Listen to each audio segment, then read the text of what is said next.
Welcome to Dairy Livestream. I'm your host, Corey Geiger, managing editor of Hoard's Dairyman. We are broadcasting from the Cheese Cave, our studio in downtown Fort Atkinson at the historic W.D. Hoard & Sons company building commissioned by Wisconsin's 16th governor, W.D. Hoard.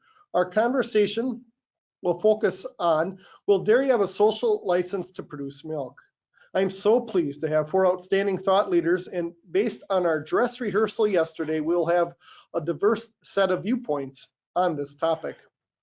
As a reminder to everyone in our audience, this webcast will be available on our Hoard's Dairyman YouTube channel 24 hours after the live event. Dairy Livestream is also available anywhere you'd like to listen to podcasts, including Apple Podcasts, Spotify, and Google Podcasts. Search for Dairy Livestream from the convenience of your smartphone and download it. As you hear from our panelists, please submit your questions into the GoToWebinar question panel. The earlier you ask a question, the more likely it will get asked on the air. Let's get rolling with the conversation. Will dairy have a social license to produce milk? Before hearing from Steve James, let's go to our first poll question. What was dairy's primary competition 2 decades ago? And we're talking about beverage milk here. Carbonated soft drinks, orange juice, bottled water, all of the above or none of the above. So go ahead and answer that question here. And again, we're looking back in time here, is how this space on store shelves has changed. So we'll give everybody a little bit of time to answer that question. And you guys are voting fast and furious today. We're over 70%. So let's see what y'all think. Our first guest, and I think everyone on this panel will contend that probably all of the above is the correct answer here. Certainly carbonated soft drinks, which we call soda pop, orange juice, and to a lesser degree, years ago, bottled water. Now, bottled water is the leading beverage in the beverage case, were milk's lone competitors just over 2 decades ago. The buzz coming out of this beverage space these days can confuse dairy's solid space on dinner plates, and hence today's conversations on dairy's social license. Our first guest, Steve James, will delve into this matter at a much deeper level. Steve began his career in dairy by working 7 years at Ronnybrook Dairy in Akramdale, New York. That farm sold milk in glass bottles from its 90-cow herd. Steve then joined Dean Foods, where he, over the next 9 years, held general management oversight for roles including manufacturing, distribution, sales, marketing, finance, human resources, product packaging and development, and public relations for Dean's Swiss Dairy Division based in Riverside and Los Angeles, California. These days, Steve is executive director for the California Milk Processor Board, where he's responsible for the advertising, marketing, public relations, research, and promotions for both general market and the Hispanic campaigns for Got Milk and Toma Leche. Steve, the dairy story has evolved during your tenure. Talk about that evolution and how it's impacted dairy's social license. Thank you, Corey. Thanks for the invitation. And I just want to say it's an honor to be here with all of you today to discuss something we all love, which is milk, dairy, and our ability or our desire or our responsibility to talk about it to our consumers. As the poll question indicated, back when the California Milk Processor Board was formed in 1993, we really only had a handful of competitors. They were the Cokes and Pepsis and Tropicanas of the world. But consumption had already been declining, consumption of fluid milk. So California milk processors voted by referendum to assess themselves 3 cents a gallon for every gallon they sold in order to tell our story to consumers in California and to try to increase the consumption of fluid milk. Back then, when it was started, the Got Milk campaign made this, through our research, made this discovery that people only cared about milk when they didn't have it. So that was the birth of our deprivation campaign, the Got Milk with a question mark campaign, saying, are you sure you have milk? So, then it got immediately into the culture, into the zeitgeist. The phrase "got milk" was even all over television and sitcoms, and people have tried to leverage it for their own purposes, like got junk, got sand, got porn, you name it. People have used that construct, but we still feel that we have a good story to tell. However, we can't just tell the story scientifically or by fact. That's something that we discovered again in our research, and still to this day, people know they consciously know the benefits of milk. They know it's good for them. They know about the calcium and the protein and all the goodness inherent in the product, but then they reach for the next shiny object, whether it's oat milk or soy milk or what have you. So we decided, and we still believe, that we need to engage with consumers at an emotional level. And our messaging needs to feed into that emotion that people feel about milk. Last year's campaign, Never Doubt What You Love, was an effort to remind people that, you know, it's always been there. They've always loved it. Never doubt, even though you have the doubters out there on social media. And this year's campaign, Get Real, Got Milk, is again focusing on people's desire to be real and to eat real. So we're reminding people that real is really in the DNA of milk. So it's one of these things where, you know, consciously they'll say they can repeat back all the benefits, but unconsciously they go ahead and reach for the next shiny object product. So we're dedicated to and committed to making sure that we engage with our consumers in a way that is compelling, that's relevant, that's entertaining, that's emotional, because we have all of these other things at play, whether it's social media and social responsibility and environmentalism and all that, who take their facts, they form their beliefs first and then go get their facts that prop up their beliefs. So we have, as you said, it's an all-out effort across the industry, and we as milk processors in California feel that we have our job to do, and we enjoy working with and collaborating with other members of the industry and enjoy what they bring to the conversation in order to make consumers understand the social and nutritional value of milk.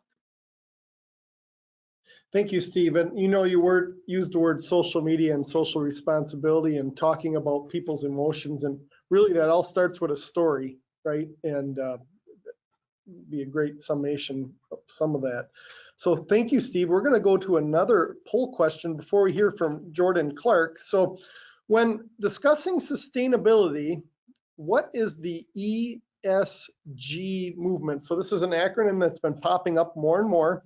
Your options are environmental, social, and governance, energy, sales, and growth, environmental, science, and governance, and equity, stocks, and goodwill. Now, a lot of you are getting this one right. Probably could have came up with some other E, S, and G words here. We were working on that one last night.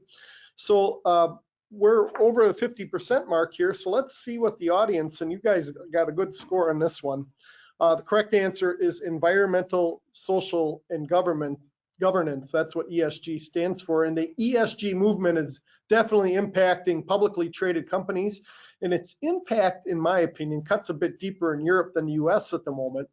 However, none of us are immune to the ESG impact as it relates to dairy's ability to have a social license, to produce milk, and to sell dairy products. We welcome Jordan Clark to Dairy Livestream. Jordan has a strong dairy supply chain policy and markets background. After earning an economics degree at BYU, Idaho, Brigham Young University, Idaho, Jordan joined Land O'Lakes, where he monitored global commodity markets, executed risk management strategies, and assisted with the cooperative's dairy plant optimization plan. Jordan also researched dairy pricing policy and completed a master's degree in applied economics at the University of Minnesota. Now working for Albertsons companies, Jordan sources farm milk for his company's 9 dairy plants and sources store brand dairy products from co-packers nationwide. Jordan actively participates in multiple dairy industry associations, including the Dairy Institute of California, where he serves as board president. Jordan, having a social license to produce and sell milk, and all dairy products for that matter, is a complex issue. What does the situation look like from the vantage point of working for one of the nation's largest grocers? Thanks, Corey. Well, Albertsons is in the business of delighting customers, and we hear that phrase a lot as employees, the reminder to put those customers first. And at the store level, the company strives to reflect those local consumer tastes and preferences with a complete offering of what they want to buy on the shelf in our stores. And so as a retailer, we're the ambassador for that entire value chain to the customer. How the products are produced, how the animals are treated, the environmental impact of the supply chain, all the way up to the point where we're putting it on the shelf and handing it off to that consumer. So whether we like it or not, the consumer may judge our social license to be their grocer on all the items that we sell based on what happens upstream of those items. Now, because dairy is so tasty, its value is compelling to consumers for that reason alone. So it's really encouraging to hear that per capita consumption is growing. And maybe it shouldn't be so much of a surprise, because dairy ingredients are so dynamic and they're so functional to make all sorts of meals taste amazing. And the dairy ingredient sector is discovering new ways to lift the nutritional and taste profile of foods all the time. So I think that's why consumption continues to grow. We definitely have a social license to produce and sell dairy. Of course, your question was more forward-looking. It was, will we going into the future? So today, people are understandably more conscientious about how the food they eat fits in with their values. Where's my food coming from? Does it feel good on my tongue and in my heart to eat it, right? And that's a very modern question. And because the supply chain is so complex, the customer can't be expected to understand how the whole supply chain works, every node on that supply chain, from the farm, through the processing facility, the commodities that change hand from broker to broker to CME, when it gets mixed in with other ingredients to become that meal that's packaged and put on the shelf. I think it's pretty far-fetched to expect the customer to understand all of that. Hence, what Steve was talking about, keeping that message simple. But in the supply chain, it's not simple. It's anything but. And I think that likewise, as Mary is going to touch on, all the good things that the dairy industry is doing to reduce its environmental impact is also complex, and it's a bit tricky to reflect that story to the customer. And so again, there is that challenge that Steve mentioned of, sometimes some ideas or some opinions might be set, and it can be really hard to turn that narrative. As I pondered on this question, Corey, I kept going back to how delicious dairy is, in how that creates such a compelling value for the customer. So given that we have a social license today and we want to preserve it, I think it's really important that the dairy industry continues to do the good things that we're doing to reduce our environmental impact, to ensure and validate that our ingredients and our products are being sourced ethically, to keep pace with that conscientiousness that consumers are increasingly having, so that we can preserve that social license. And I'm feeling fairly optimistic about that. Thank you, Jordan. A reminder to our audience here, as you hear our panelists, you can go ahead and submit your questions into the GoToWebinar question panel, and we'll get those answered in the second half of our webcast. Before hearing from Mary Kraft, let's go to a poll question.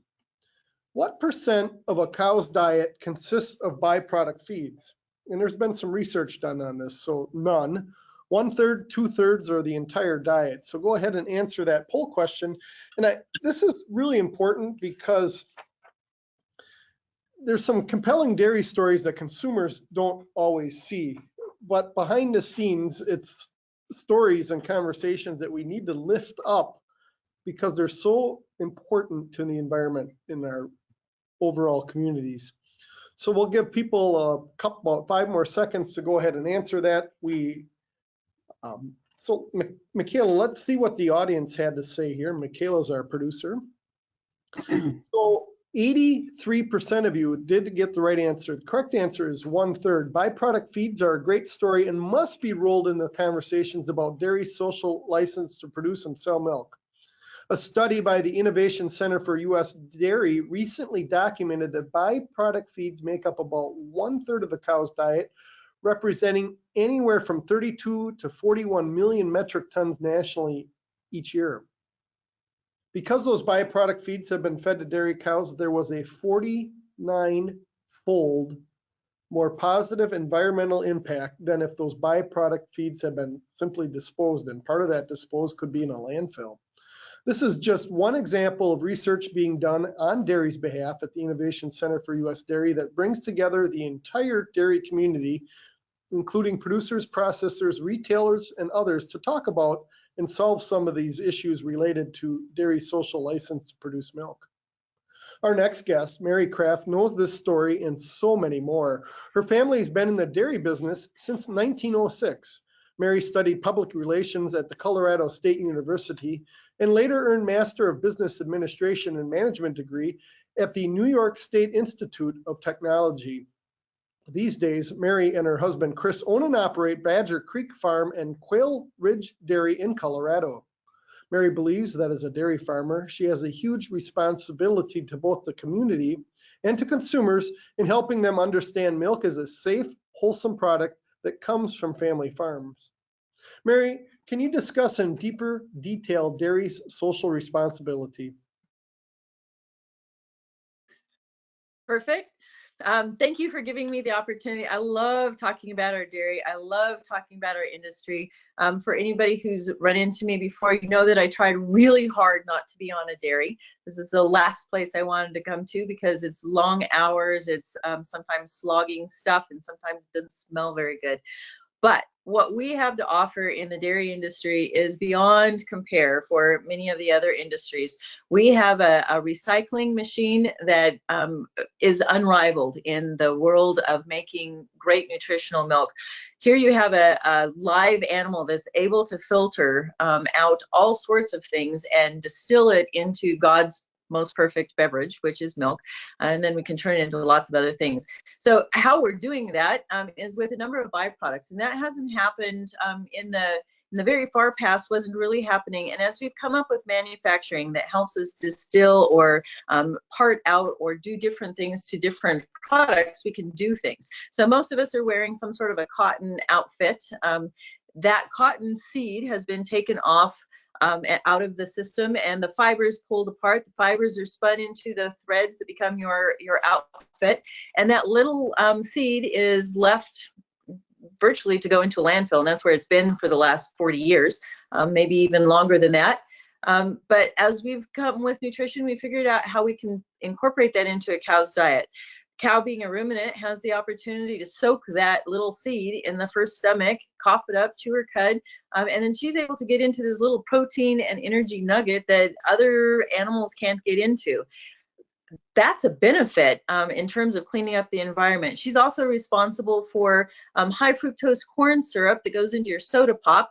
She's eating the other half, whatever is left over from making that, including things like beer production. So they've taken the spent grains, no alcohol left for us, because that's what they're selling.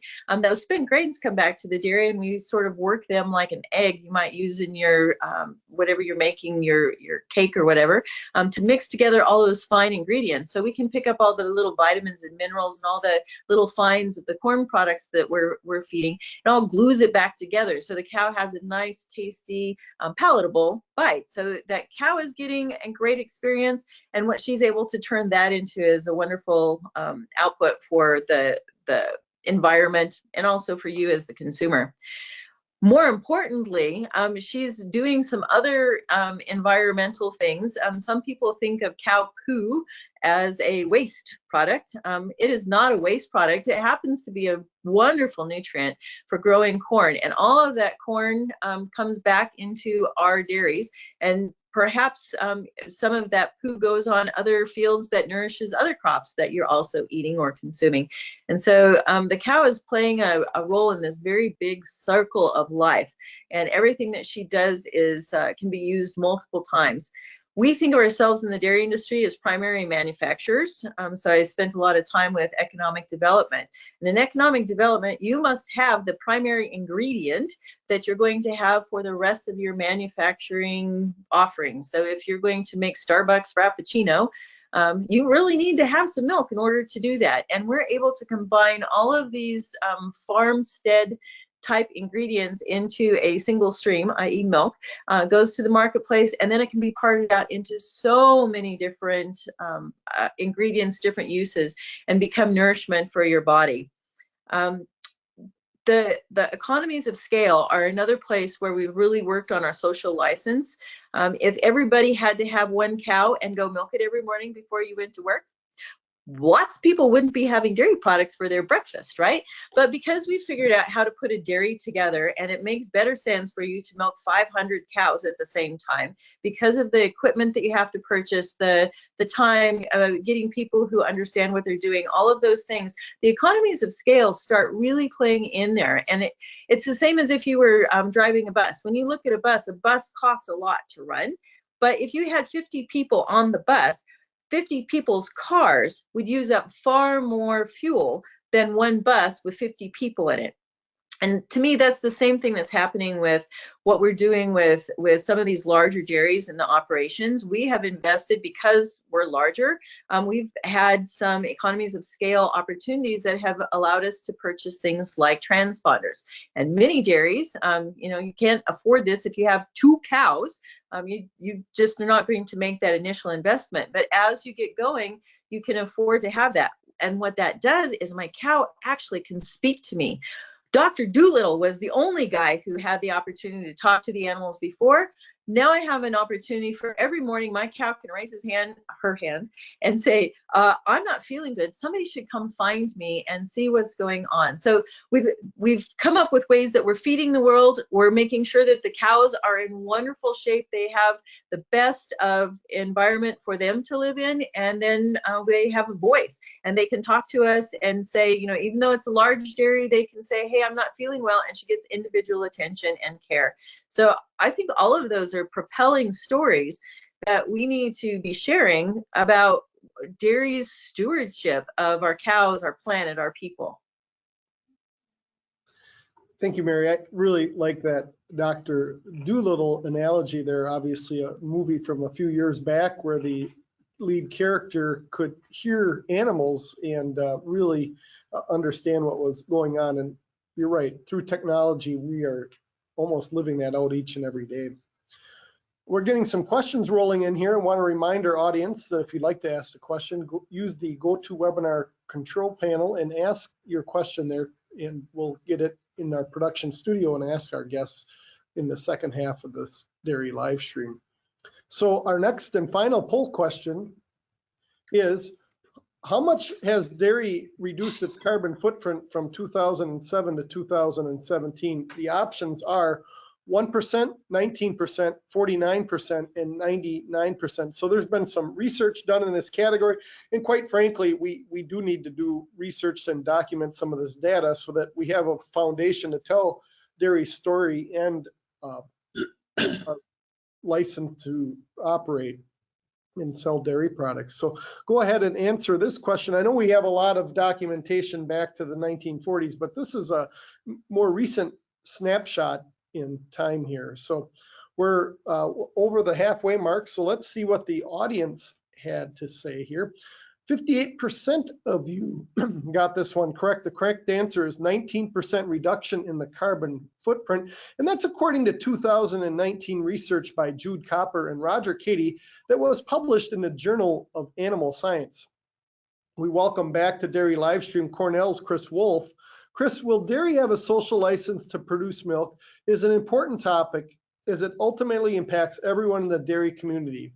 You've been studying this idea and concept in the whole space. What's your take? Thanks, Corey. Happy to be here.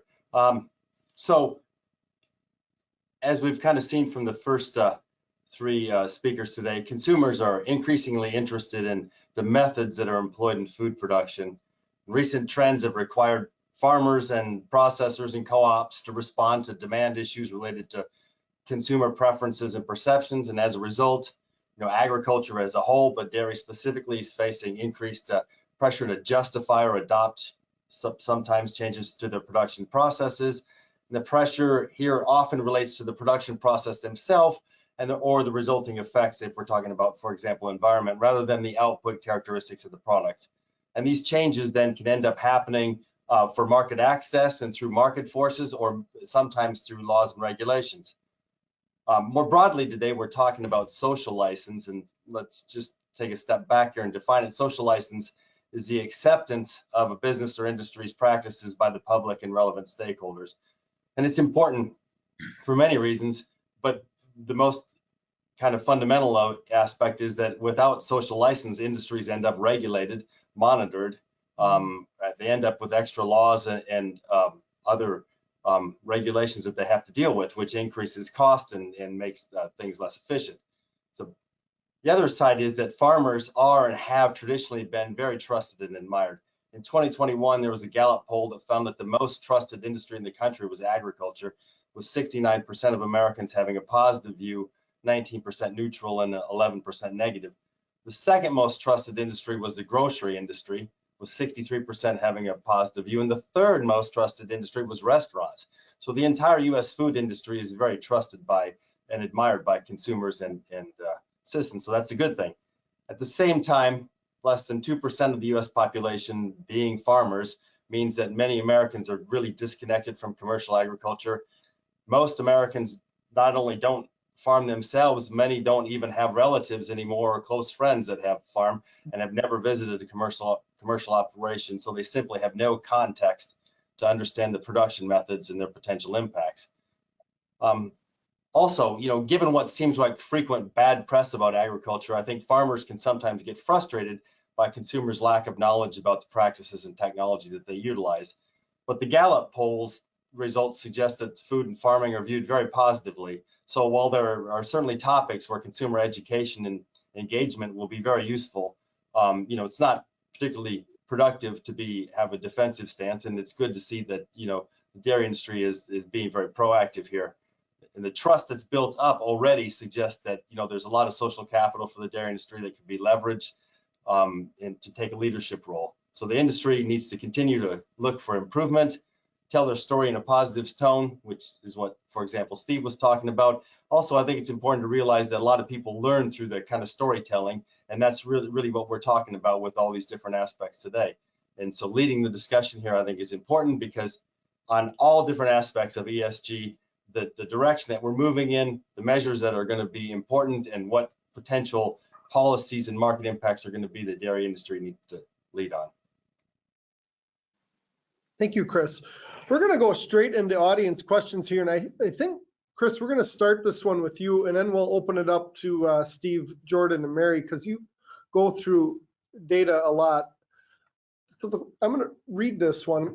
In reading about a survey where 94% of consumers said sustainably grown and sourced food was at least somewhat important, the same survey, however, found that only 1% could correctly differentiate between true and false statements about sustainable farming.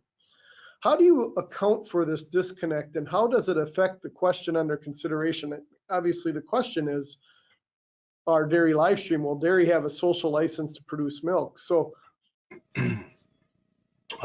wow, so that's an interesting, without having seen the study. Well, first of all, sustainable is a pretty big word, right? It means a lot of different things, right? So when I think about sustainability, for me, the dairy industry has to be sustainable in at least 3 different dimensions. One is financially, because even though it's fun to do, right? Mary will tell you, and it's good to be part of the industry, it's still a lot of work. You still have a lot of time in capital invested, and you've got to get some returns. So it's got to be financially sustainable. Secondly, it's got to be environmentally sustainable, and what that means is really evolving over time, right? This fundamentally looks very different than it did 20 years ago with what we're looking at and what we're understanding about environmental impacts. And then third, it's got to be socially sustainable, and that's kind of involves a whole bunch of different aspects, from farm animal welfare to the way employees are treated, to the way businesses are organized, to all that stuff. So in my view, a lot of times people will pull out the definition that they want to use. And so, part of it is you've assigned your own definition to what it means to be sustainable. And then, as Steve pointed out, and he probably has more to say about this than I do, some people go looking for their own facts to support something that they've already concluded. But really also makes it very important how we tell the story and what's told. Steve, definitely comes back to form the statement you made early, forming your beliefs and then going to find facts. But go ahead. Yeah, and the results of that study, that survey, really highlights what our challenge is as storytellers, as communicators. People have their opinions, and they're very, very important opinions, but they're very lazy on the research side and on the delving into what it is that makes that opinion. And the components of it that are important to them. That's why we need to tell our story in a compelling way, because people listen to stories. Sometimes facts just go in one ear and out the other, but they listen to stories, and that's why I'm really gratified that the dairy industry has gotten so much better at telling the good story about what's going on throughout the value chain, all the way from the farm to the store shelf. Jordan or Mary, what would you like to add? This is really the whole reason we're having this dairy live stream, this first question. I'll go ahead and comment on it. As thinking about how sometimes, human beings or all the time, can be complex and contradictory. We're one thing that's fair to say, I think, is that human beings are creatures of habit, and we start to adopt, ideologies, while our behaviors tend to be a little bit slower sometimes to change, even as our ideologies might start to shift a little bit. I'm thinking that if you'd asked me 5 years ago and every year since, if I should start running every morning and get up a little bit earlier and make sure I got extra sleep, I would tell you, yes, that is significantly important to me. And I haven't been running.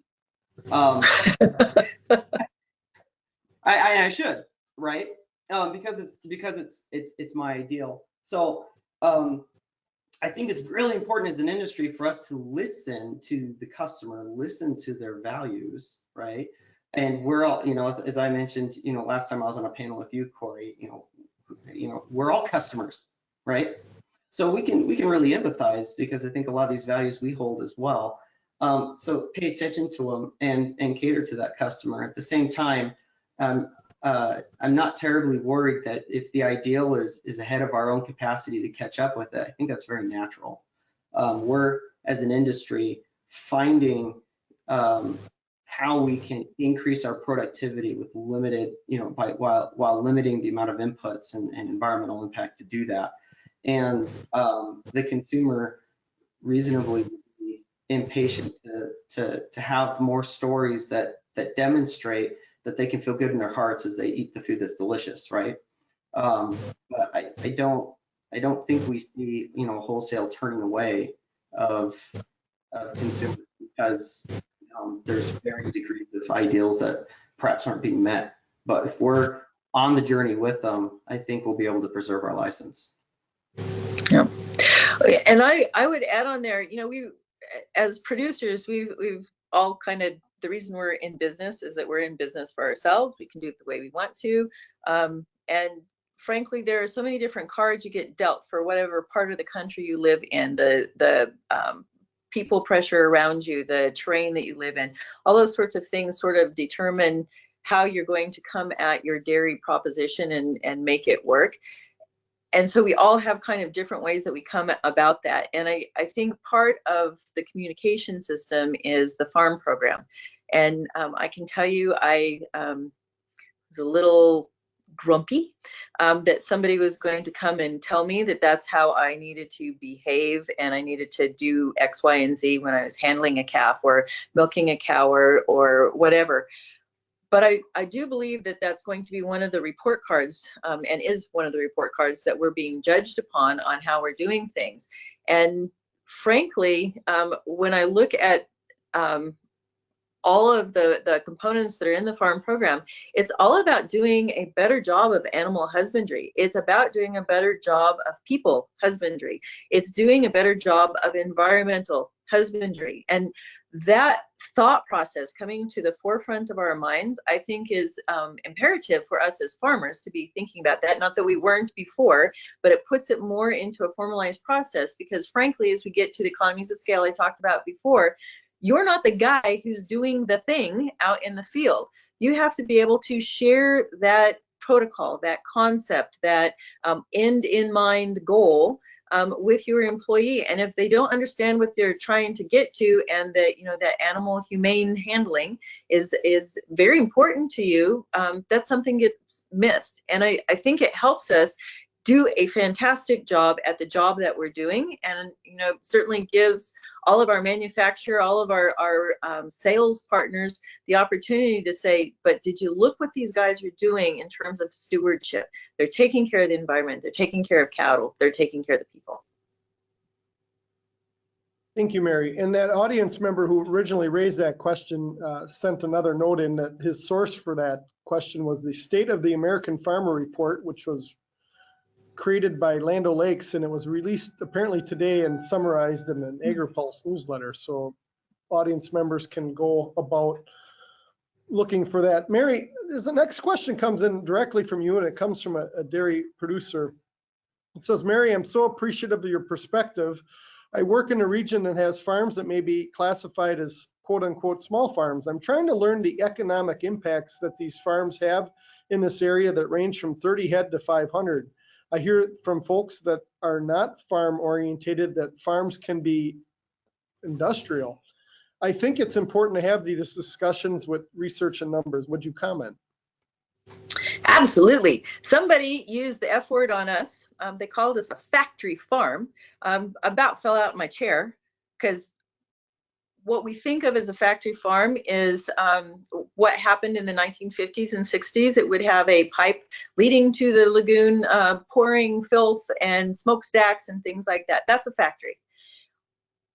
I'm hopeful that we can sort of have a different conversation about what a factory is, because when you look at what happens in most manufacturing opportunities, there is a huge eye towards protocol, towards making sure that the quality standards are there and met every single time. So there's inspection, there's safety standards for the employees.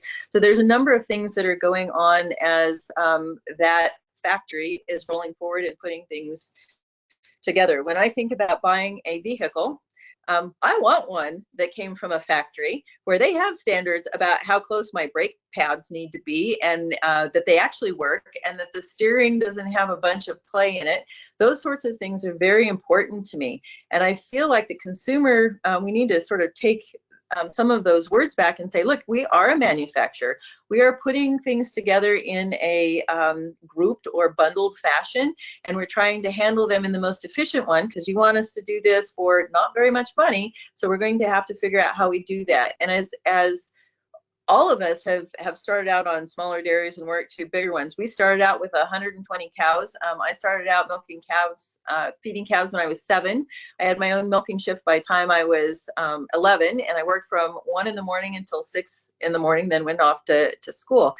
And it became abundantly clear to me in a short amount of time, I didn't have to be very old to go, look, if I have to be the guy who milks the cows, feeds the calves, does all those things, I can't do a really fantastic job at all of those, but I can do a really good job of teaching people how to do the same job that I would do if only I could be there. And so I think that's the opportunity for growing your dairy from a 30 cow head to a 50 cow or 500 cow facility, is keeping in mind that you do have tools and supplies to change the thought processes you have, but also embellish and uplift the processes that your people that you're going to have in order to get to those sizes include, and recognize that you are going to make a larger and larger impact in your local community by having a larger and more productive farm. So you're valuable as a larger one as well as a small one. Chris, anything to add in that to that? No, I think Mary did a nice job. I think one thing about dairy farms in general is that they have a big economic impact locally, which is why states, try to encourage the growth of the dairy industry, because they hire a lot of employees, they buy a lot of inputs, they support, input equipment dealers and feed dealers, and they have both, and they support on the other side the processors and stuff. So dairy of all different sizes, it helps for the impact locally. When we put this program together, I didn't think about this next question coming in, but it's absolutely in the bullseye. We talk about social license to produce milk. There's states that have ballot initiatives. Mary, you used a word earlier a few minutes ago, people pressure around you. And you operate in a state with ballot initiatives. Steve, you operate in a state with ballot initiatives. Idaho doesn't have one, Jordan, but you certainly are president of the Dairy Institute of California. So the following question comes in, and sometimes it's easier to talk about other industries than your own. So this viewer writes, the U.S. Supreme Court heard arguments yesterday regarding California Prop 12 on regulating the amount of floor space a sow must have. What are the panel's thoughts on the right of a state to establish requirements for products sold in your state? And really, it's part of the social license. Instead of here coming from the consumer, it's the citizens of a state. Well, in Colorado, we're about to get some new thing, depending on what happens in the election this fall. We have, to avoid politics, we have some interesting people who are in power positions who have the opportunity to put some things forward. So we will have probably either a ballot initiative or something that comes through the legislature about, we've already had some pressure about meatless Mondays. We've had issues about animal confinement. There was an initiative that was run in Colorado and had some very ugly connotations about artificial inseminations and forced sex. And so these things are coming. I think it is imperative that we spend time with our legislators. We do gobs of tours. If you have the opportunity to get people out on your place, I understand we would like to tweet about it. My generation doesn't do that. So all of you younger people who do that, lovely, do it. But I think there's an opportunity to get people out there, and especially legislatures, so that they understand the things that you do, the harnesses that you have. I had an opportunity to speak to a group of women the other day, and we were talking about artificial insemination and how vital that was for many women's fertility and for being able to do embryo transfers and some other things like that. So I think there's an opportunity to have conversations about what dairy does bring to the world in terms of some of the scientific propositions, but in no case should you take them lying down. Don't think they're going away, because they don't go away. They have funding, they have an agenda, and it is important to band together. So I've been president of Colorado Livestock Association, which is a multi-species group. And the reason we got together is we had some animal activists come to town, and they were after the swine industry. And we were like, yeah, take those guys, right? And they did. And so we have almost no hog operations that happen in Colorado, or the ones that are here are highly regulated. And when we saw that, we finally realized that we were going to have, if they made it in with one toe in, they were going to come in with two, then three, and pretty soon it was going to be insidious and they'd be everywhere. So we got together with other livestock organizations so that we weren't going, well, you're not talking about us. So, when you're coming, you talk about cage-free eggs, we're not going to worry about that. We're going to worry about that.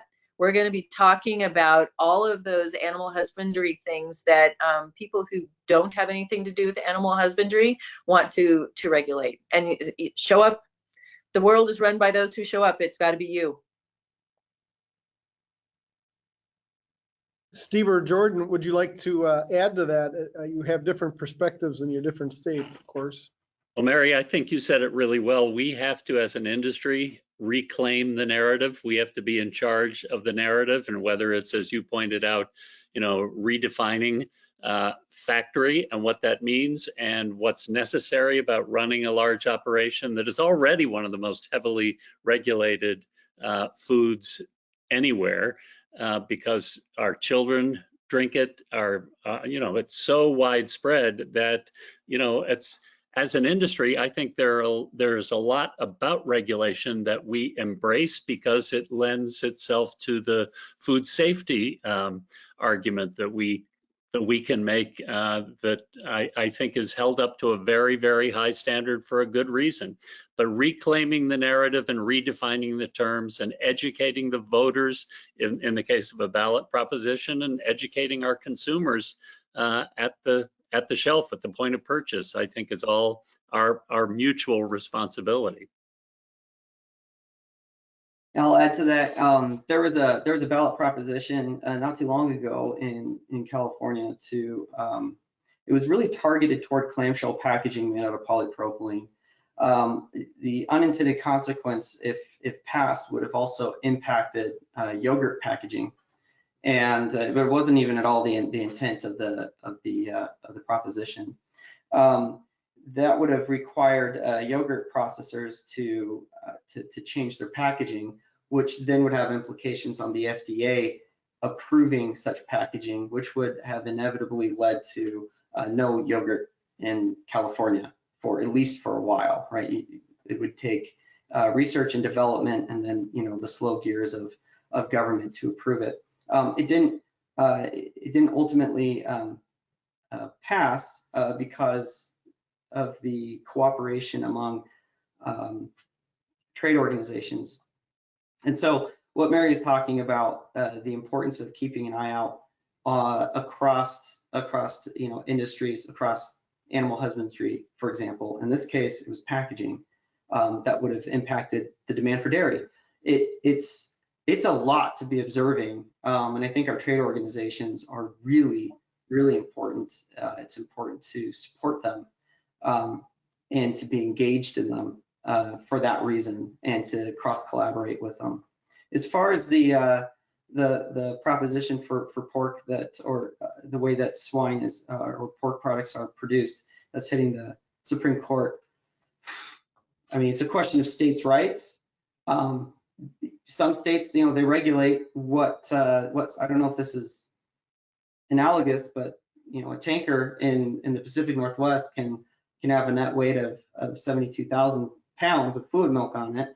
But if you go south into the surrounding states beyond Oregon, Washington, and Idaho, then it has to be 50,000 pounds. So I was just thinking of an analogous, like there's some precedent, I don't know if it's a perfect fit, where one state regulating commerce in one way or another takes place, but it's a weird gray area. I'll be really interested to see what the Supreme Court decides to do. If they can make the scope of it narrow, I would hope they could, because the unintended consequences of considering this issue could be large and broad. Thank you, Jordan. And Mary was talking about this earlier on, when we talk about discussion of DairyLivestream, our social license here, having farm tours and interacting with your community, it's really about building social capital, because if you have those relationships and something happens, now you have a group of people that have interacted with you and say, no, I know somebody that actually farms dairies or runs a hog farm. And so that's where those communication portals are so important. Steve, I think this next question I'm going to send your way, because you've spent a career studying people. We hear a lot about millennials these days, and millennials have characteristically been drawn to authenticity versus authority. And they tend to believe more people like us versus opposed to be looking at experts. How has that changed this whole situation on social license? Well, it's a great question, and it involves the word authenticity, which I think milk and dairy really owns. If you talk about other foods, and I'll narrow this down to other imitation milk-like beverages, we've done focus groups where people walk into a room where we've set out all the packaging out on a table and they're looking at them. We say, look at the ingredients. And they see milk is milk, vitamin A, vitamin D, period. And then they look at the 17 ingredients in almond milk or soy milk or oat milk, and their eyes bug out and they realize that this is a very heavily processed, heavily modified way of imitating a product that has been around for 8,000 years. So I think authenticity is something that we certainly intend to claim ownership of and to remind people of the importance of that, because they're seeking authenticity in every other aspect of their life these days as millennials and Gen Z. Another really fascinating thing we found in our research was, and we are, because we're a commodity board, we are not permitted to disparage other products. We can only talk about the good things about milk. So this non-disparagement, I think, is important as a concept, but also it works in terms of our messaging, because we're not vilifying the people who have oat milk in their fridge or soy milk in their fridge, because in large part these days, people are what we call dualists. They have real milk and they have soy milk and they have oat milk, and they have all these things in their fridge because of different either dietary or taste issues. And the interesting thing we found in the research was that the people who had both kinds, an imitation milk and real milk, over-indexed on their consumption of real milk compared to the ones who only had real milk in their fridges. So I think it's a really interesting phenomenon. We're still every day trying to figure it out. When you say we've studied people for a long time, we still are, because we're, as Jordan points out, we are a very interesting set of individuals to try to come up with a solution for and a story for. Chris, this is going to be a little bit different perspective, and I think, Steve, for that, you've been teaching students here for nearly 3 decades. How have students changed over time? And you know, really, you're not marketing to students, but you're teaching them, and how they receive information and how they share information maybe it's evolved. What have you seen? Well, you know, I think increasingly we are marketing to them.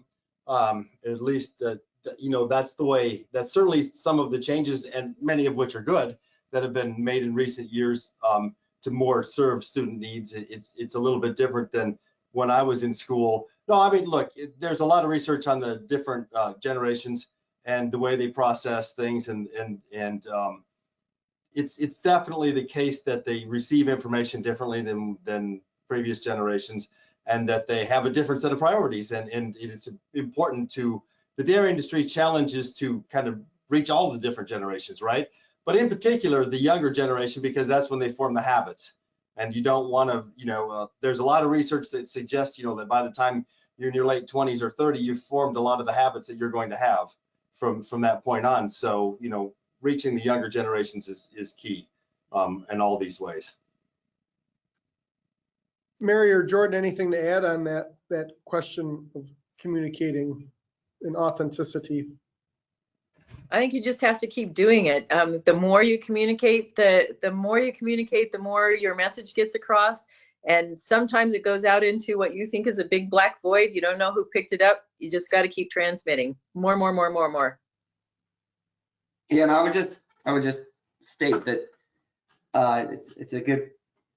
it's a good question to point out the problem with greenwashing.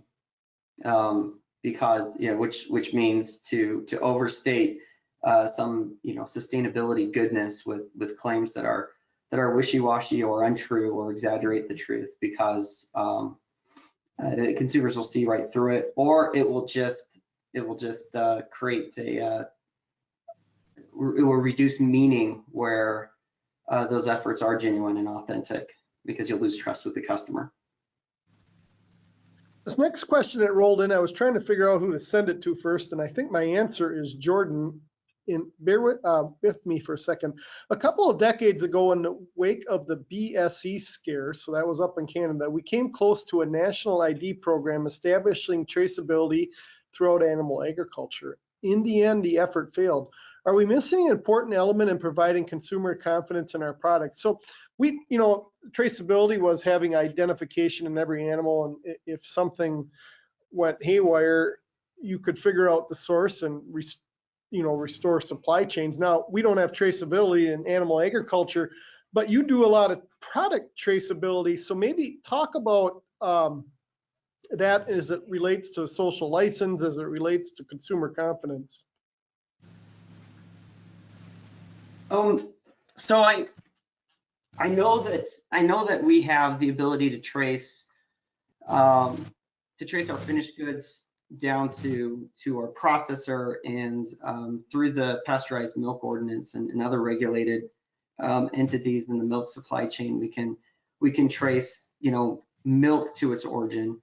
How that works is a lot of documentation, and I'm not an expert in it, but I've seen it at play, where if there is a customer complaints about a jug of milk that was distributed to a store in an area where we have several co-packers supplying for the entire grouping of stores in that geography, that it can be traced all the way, if need be, to the farm. Usually the problem doesn't start on the farm. The problem probably started with just the handling of the finished good itself. And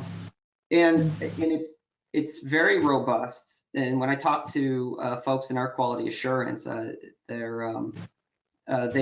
put a lot of faith in the regulations that the FDA has authorized through the pasteurized milk ordinance. So there's a lot of traceability. When we talk about social license, right, and we talk about net zero, and we talk about these sustainability initiatives, that gets really murky, right? If we're trying to trace if someone wants to know the size of a farm because there's an ethic out there, someone thinks small farms are better, which I think is an unfair statement. Just trying to state whether or not, and I've gotten these questions before, what are the sizes of the farms that are producing the milk in Southern California, that in my grocery store at Southern California?